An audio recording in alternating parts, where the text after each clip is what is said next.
Hi guys, this is Una here from U.O.K.com.au, and remember to subscribe and follow and all of those things so you will receive the latest episode. Today I have with me a mate. I'm Darren. I'm Una's mate. Yes. Friend. Yes. Well, mate, that's Australian, isn't it? Yeah, it's Australian. It's Australian for friend. Many people define themselves by the job, but who is Darren? If you take the job out of it, who are you? I don't think I define myself by my job anyway, because I think I have more than one. Right. Well, more than one job. Well, identity, of course, right? I think we all lead a few multiple lives, I suppose. Yeah. I am. Well, yes, I'm Darren. It's kind of. It's just a name, I suppose. Yes. But I do many things. I'm a father and a husband and a geologist and a erstwhile ukulele player and a scholar and a traveller. Believe in social justice, peace, science. Science is the thing to cure all. I'm not superstitious. I don't believe in ghosts. I don't believe in God. Just science. Don't believe in anything that is supernatural, but also not saying that science has proven everything yet either. So there are some things that are yet to be fully explained and proven by science, and there's some great mysteries that are still yet to be solved. What about your personality? Well, of course, I'm intelligent, bright, witty and funny like everybody else. Right? Yes. Do you have any quirks or anything? Well, yes, I think those that know me know that I've got a few quirks. Okay, like what? Can you? I don't suffer fools particularly well. You don't what? Suffer fools particularly well. I tend to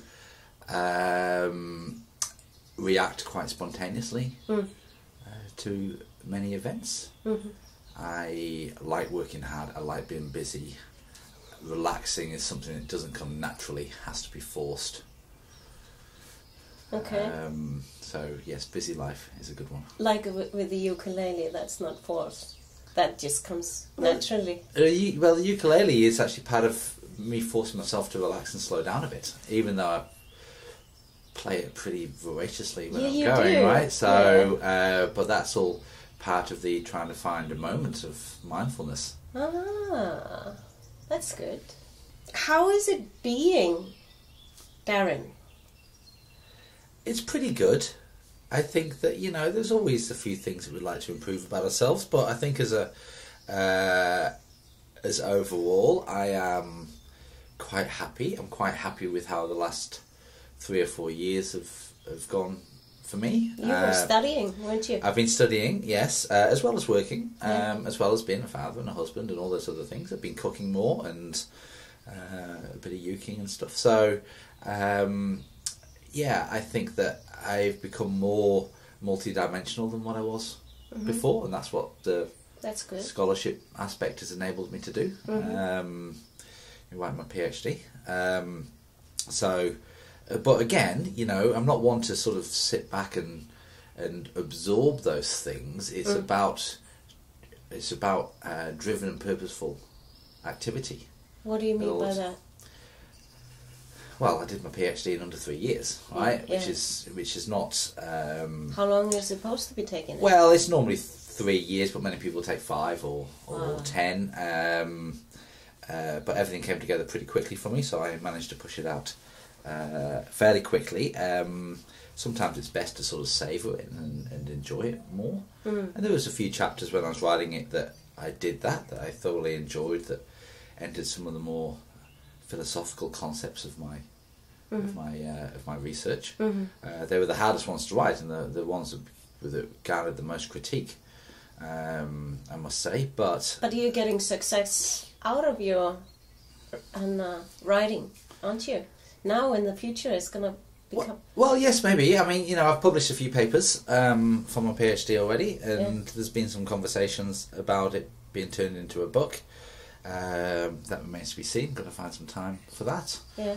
Maybe some kind of media project associated with it. Yeah. Some discussions I've had with some guys in Melbourne. Yeah. But that's all a little bit up in the air. I really feel that I've achieved what I wanted to achieve, which was completing a body of work that was an in-depth research and not something that was just over weeks or months, but something that did occur over years. But, so I think, and you did it just because you wanted to, not... I didn't do it for anything vocational. It's, I already had a career before I entered doing a research. Yeah. I did a PhD in history, so and I already had a career, and I knew that even if I wanted to develop a career in history, Yeah. or the study of history, or teaching, or any of those kind of things, they would be a step back from a salary perspective compared to what I was doing. So Yeah. I didn't do it out of any other reason other than really than intellectual gain, which is quite indulgent. It's quite selfish thing to do. Didn't that, and plus everything else, didn't it be overwhelming? Did you not feel at one point in these 3 years like, what have I done? Or did you enjoy the ride? Well, yes, I enjoyed it. Absolutely, I enjoyed it, and I still continue to enjoy thinking about how I take what I learned and the scholarly pursuits further, and try and maintain my connections with the university going forward. So yes, absolutely, I enjoyed it. How did you manage all of it? Well, I was sort of working semi-full time as well, really. With But I had kids? How many boys do you have? I've got 3 boys, who are 16, 14 and 12. Yeah. So they lead fairly busy lives, and Lee, my wife, works also, so she needs the appropriate support. So you did as that. well. Family, work, studies, ukulele, and... Yeah, as well. I'm fortunate with my work that I do get to travel a little bit, and one of the things that I never thought I'd enjoy and it's not entirely always the case, but is travelling alone can be quite a gratifying experience. So if I'm in some far-flung place and I can find a bit of time in the evening on my own, where you have complete silence, having 3 boys in the house, there's not a lot of silence going around. So having a bit of time in an evening, and that's where I did most of my writing on my PhD, was when I was away from home, when there was silence surrounding me, where you can really focus. After doing a sort of a full day's work for some of my clients or the companies that I work with. So that was in places like Fiji or central New South Wales. Those sort of locations. Did you imagine that you will have a life like this? Like going around the world and doing... Yeah, it seems like your life is...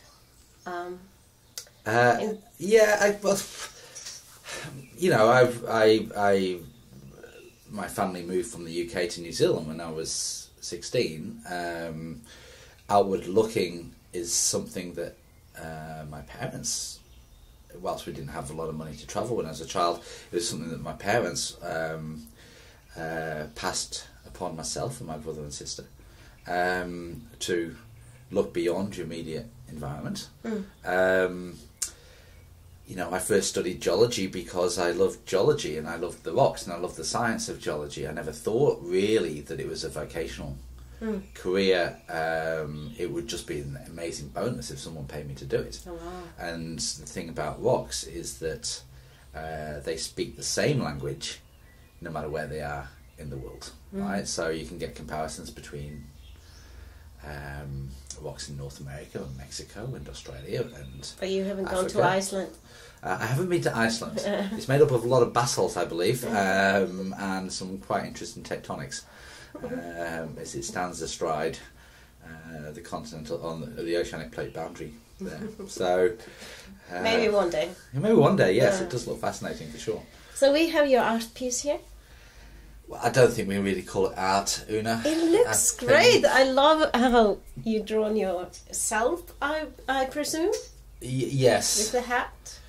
I'll have to say, Darren, when I met you the first time, I didn't think that you were so educated and a scientist, and you didn't come out like that.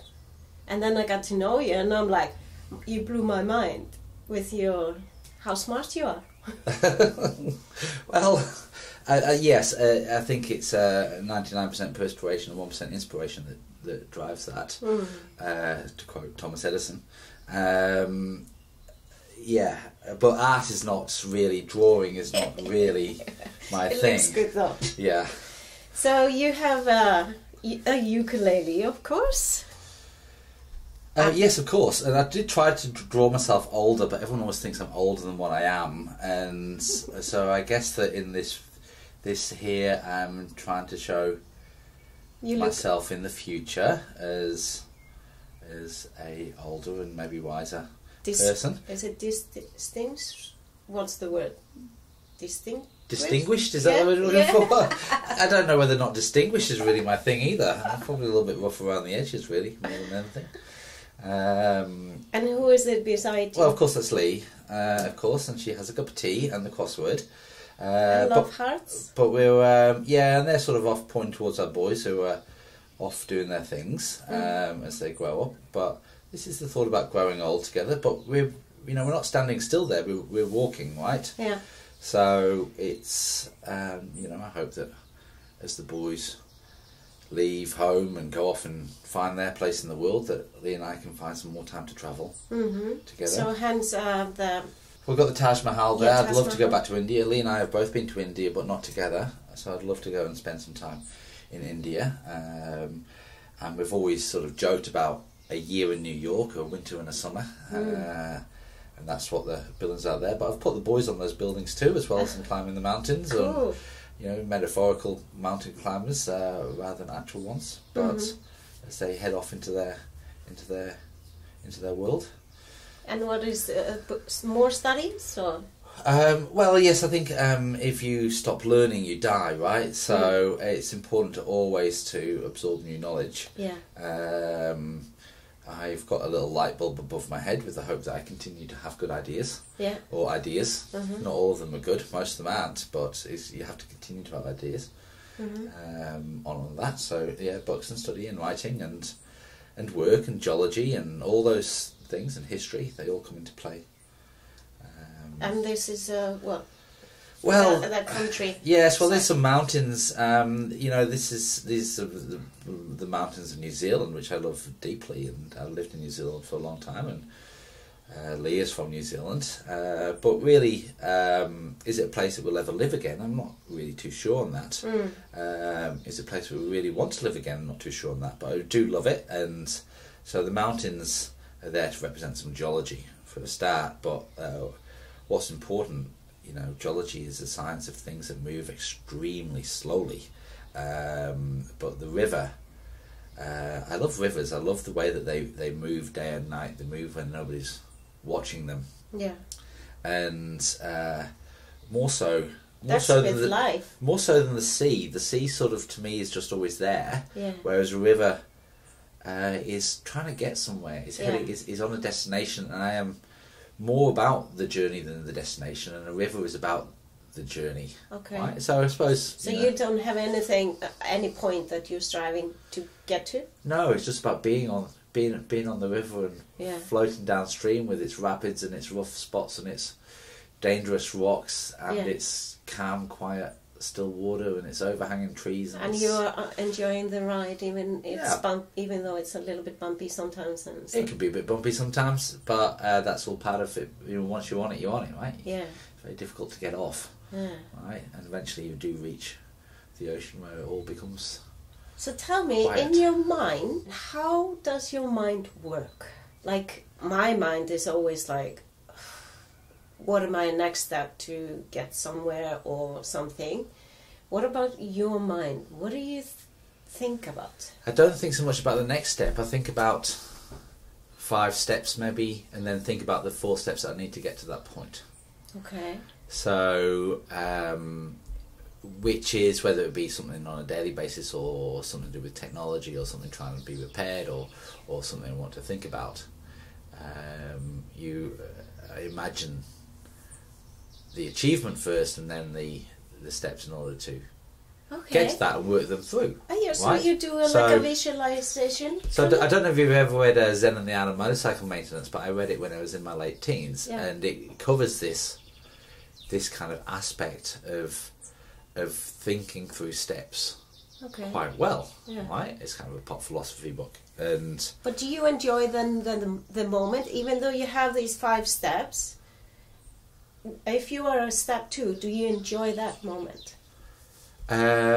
Yes, but these are all moments within steps within bigger steps, right? So it's like a word has a beginning and end, and a sentence has a beginning and end, and a paragraph has a beginning and end, and a chapter has a beginning and an end, and a book has a beginning and an end. But all of those things are nested within each other, and that's important. So when you're constructing something to be a thing, it should have a construction of the beginning and end, but it doesn't mean that it's an end point. It means it's just within a bigger set of things that I guess a life owner. Right. So, I don't desire great materiality or wealth. Obviously I desire comfort and freedom. So wealth enough in order to achieve those things, in order to have freedom to travel or freedom to not worry about money or those kind of things. They're important, but not to, to me, a intellectual life or a life of knowledge is one that is far more meaningful than one of gaining bank account. But what about your science, your rock thing? And I probably can't pronounce what your job. Geology. Yes. Do you have any vision that you want to reach with that? Like, do you have any goal that you want to reach with that? My first 20 odd years was on a career path that took me from being a junior underground mine geologist to a stage when I was CEO of a company, and each of those have very communal and social steps and also lonely steps in there. To achieve what many would consider a career high, to run your own company of like a large Australian stock exchange listed company, also had quite a bit of loneliness. I sort of realised once I got to that point that most of the people that I actually liked in the industry were the scientists and the geologists, and less so the corporate side of the business, even though I felt that I did a pretty reasonable job at times. Not all decisions were good decisions, but I think anybody that says they only make good decisions is kidding themselves.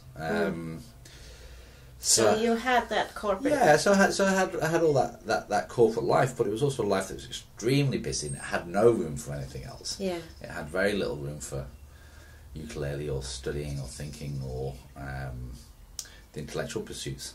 So you made a decision to change. I changed, yeah, I did. It was about just under 4 years ago now, really, and that's when I started to study some history. But, we've also got to eat, right? So, my advisory business, which is where I help out 2 or 3 other companies with their geology and their geological problems and mentoring some of their younger geologists, that still keeps me pretty active and busy as well, and pays a wage, right? Which helps the family and helps, Lee's working too, which is all part of the important part of the thing that we need to balance as well. And her career is extremely important to her, and mine to me, and that's So you already live this life, don't you? Well, yes, pretty much. And just the next stage is getting the boys out the door. I don't want to kick them out. I'm happy for them to stay close as they'd like to be, but to go find their way in the world. They can do that from home if they want to, but to go find what's meaningful for them as they grow up. And it's not always an easy quest for anybody at that age and those sort of mid-teens sort of age to think. Do you remember when you were at their age? Yes, but I did have quite a clear vision of what I wanted to do at that point. Oh, really? And I generally have achieved most of that. Although I never expected that I'd become a historian as well as a geologist. Wow, that's cool that you had a vision back then. Yeah. It's pretty hard work at school. Yeah, it was all part of it. But everyone is different. Some people discover their passions much later in life, and what makes them and what's going to make them. Well, I'm still looking. Yeah. Like I said to you, maybe go studying again. Woo. Well, I think. Well, yeah, but you're also doing it too. Right? You've got the girls, and the girls are extremely talented and doing their thing, and you're doing your podcasts and your affirmations and all those kind of things. So you're leading the life, right? Yeah. John Lennon said, "Life is what happens when we're busy making other plans." Right? Yeah. Okay. So, maybe you should stop making too many plans and start, realizing that this is what it is. This is what it is. Yes. Right? So that's what I've been thinking lately these days. I'm not saying the universe will provide, because that would be way against my scientific knowledge. The universe doesn't even really know we exist. Yeah. Right. Okay. Right? If we can't find anybody else that exists in the universe other than the human race, so how can we expect that the universe understands that we are where we are? But we need to plan in the sense to work hard and make sure we can achieve the things we want to achieve, but also need to make sure that we're just on the river and they. Do you believe in because I was listening to a podcast with Eckhart Tolle and Oprah, and they were talking about. Well, what I'm asking you is, your mind. If you put a happy thought, that's what you get. If you put a negative thought, is that what you get? Because you said the universe doesn't know when we exist. Yeah. So if people want to be happy, should they just think happy thoughts, or I don't know? What do you? Well, I think we can only ever see things from our own point of view. We can never see things from other people's point of view. It's basically impossible, even though we may try to do that, right? So, what art and art historians would call the artist's gaze, or the gaze of their subject, or the cartographer or map making can only ever do it from their own point of view. The same thing goes with ourselves. Now, of course, to have a happy thought to make a happy life is important, but I think you have to have the happy life in order to make the happy thought too, right? Okay. So I don't know if you can necessarily force yourself to be happy. You need to form that happiness much more around it. It's not just seeded from a single point. It has to be seeded from all the things that make up a person. Yeah. That you need to establish a wider because they say consideration. If you want a happy life, some people say then you need to think about something that makes you happy, and then you get more of that. It sort of makes sense. Yeah. You need to think about something that makes you happy. You need to do some things that make you happy, and you need to not do the things that make you unhappy. That's probably.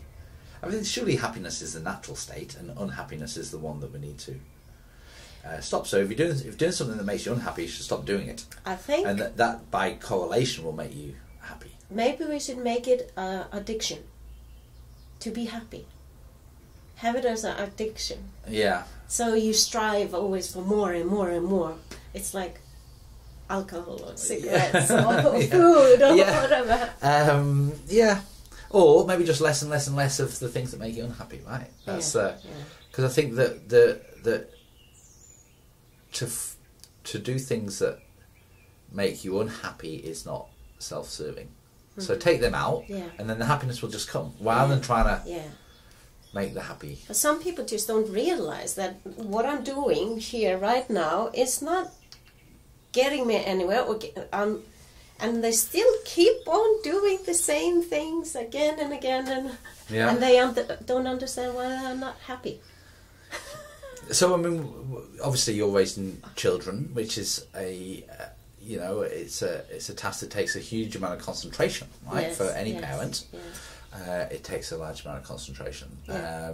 I worry. It's where you can't. It's impossible to be self-centered, to be self-serving when you're being a parent. Yeah.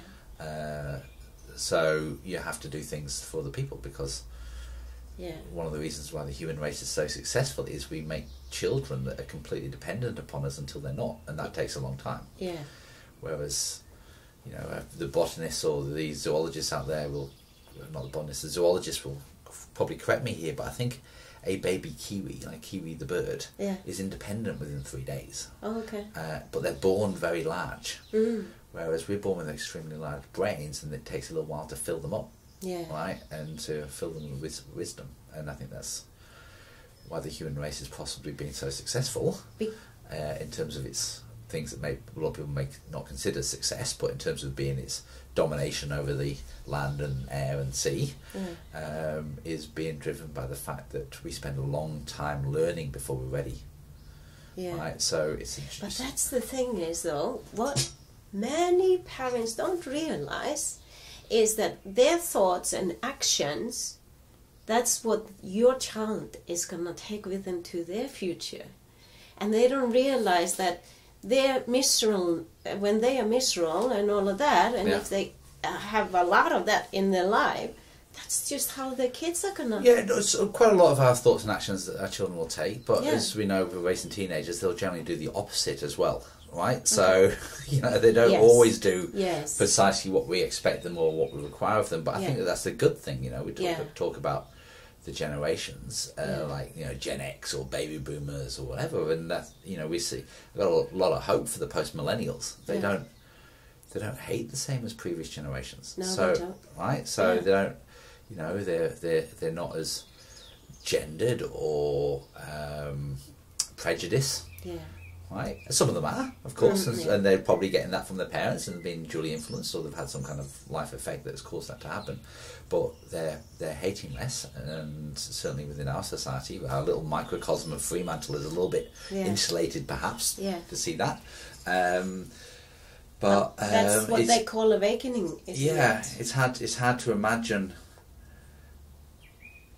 Germany now starting world wars. Yeah. Right. Yeah. And is it because they've learned? If they just followed, if the baby boomers follow the same ethos as their parents, then there'd be warmongers and haters and fascists. But they didn't. But then again, education is really good for people, for the generation, to make changes and make it better. Yeah, education and a wide variety of viewpoints. Yeah.